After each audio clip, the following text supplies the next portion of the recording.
Hey, Quality of Lifers, we are wrapping up our How We Untangle That Knot in Our Chest series. We have talked about four things. We have talked about one, doing an inventory of the things that you're tolerating, the things that you might think on a daily basis, they're just not that bad, so they just aren't worth fooling with changing. But when you get a whole list of them, you realize that they add up over time, and they absolutely contribute to that unrest and that anxiety you might be feeling in your chest. In step 2, we talked about finding things that bring you joy, things that make you feel alive, things that make you passionate.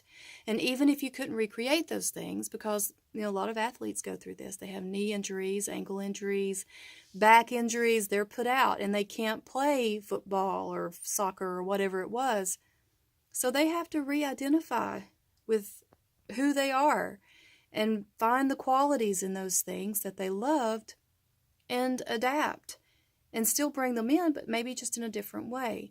In step 3, we talked about habits. We talked about trying to get rid of bad habits, identifying those. And also, when introducing new habits, being patient with ourselves, setting realistic expectations and knowing that it takes a lot longer sometimes than you hear about the 21 days or whatever it is. It takes a little longer sometimes, depending on who you are, the habit. And, be patient and don't stop just because you fall off the wagon. In step 4, we talked about you writing your if-then-else statements. The rules you have in your head that when somebody does this, then it means that. You're making a lot of assumptions. You're filling in a lot of blanks with information that you just don't have. And, in any kind of situation like that, communication is key. Don't hold resentment in. Don't hold in hard feelings. Don't get angry until you know all the facts. You may absolutely have a reason to, but you may not also. And, be willing to ask more questions before you just kind of have a knee-jerk reaction sometimes to something that you may feel someone has said to you or done to you that may make you feel like you've been disrespected or that people may not care as much as you'd like. Just be aware of what your rules are, because we all have them. And I gave some examples of maybe it's like some of mine, when certain things happen, how you can interpret it. And people may not intend it the way that you interpret it. So it's worth asking. So step 5. Gosh, this was hard. It was hard to narrow down to 5, but this one, it's an obvious one. And we all know it, but we all do it because we spend so much time on social media. We're on Facebook, Instagram, Snapchat, I can't talk today, Twitter, all those things. And we constantly are setting a whole new bar for where we need to be in our lives.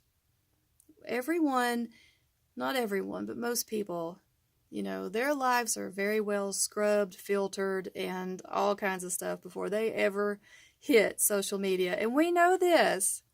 And we still say, oh my gosh, she looks so much better than I do. Or, they're going on camping trips every weekend. I wish I was going on camping trips this is their 3rd cruise this year. So, don't do that. Don't compare your life to someone else's because you just never know. I mean, we all have good and bad things in our lives.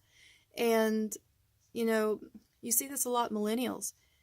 They graduate college. Some people end up very luckily in high positions in corporations, and some people are still working in Starbucks. And then, you kind of compare yourself. Well, we graduated from the same class, and they're in a big fancy house, and I'm renting a flat downtown. But, they may have a lot more responsibility. They may have a lot less free time. They may be hating life right now. So just be very cautious about comparing your life to someone else's, whether it's on Facebook or not. And if there are things that people are doing and seem to be enjoying that you think that you would too, then let's go back to step 2. Okay, you want to go camping every weekend. How do you make that happen? Let's come up with a strategy. Do you need more money? Do you need more time? You You say you want to do it, and then you figure out what has to happen to make it happen.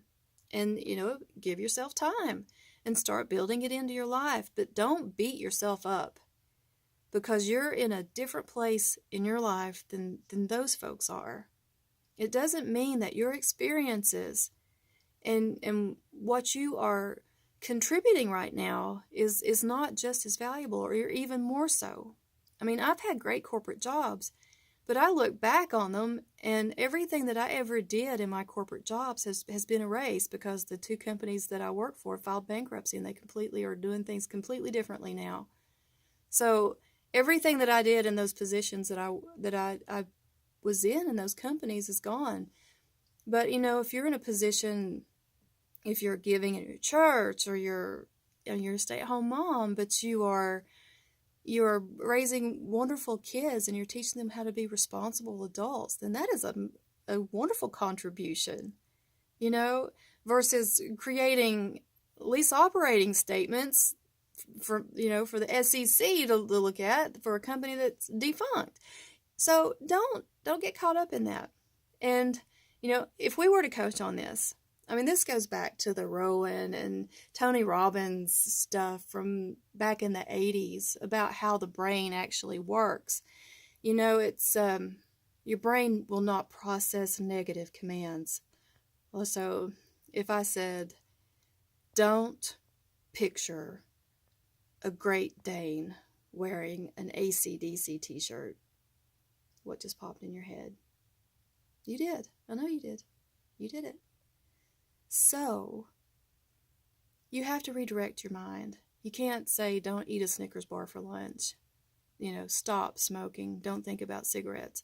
You have to redirect your mind. And in coaching, that's kind of what we do. We kind of give your mind something else to focus on in a more positive way. So instead of focusing on looking at someone else's wall and comparing your life to it, let's say, well, we're going to put some energy into making something happen for you that makes you feel better about your situation.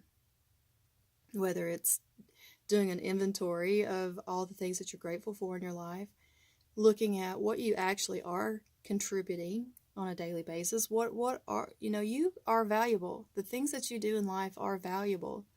And it has nothing to do, I mean, you're on your own path, you're at your own pace, and the things that matter to you are completely different than what matters to other folks.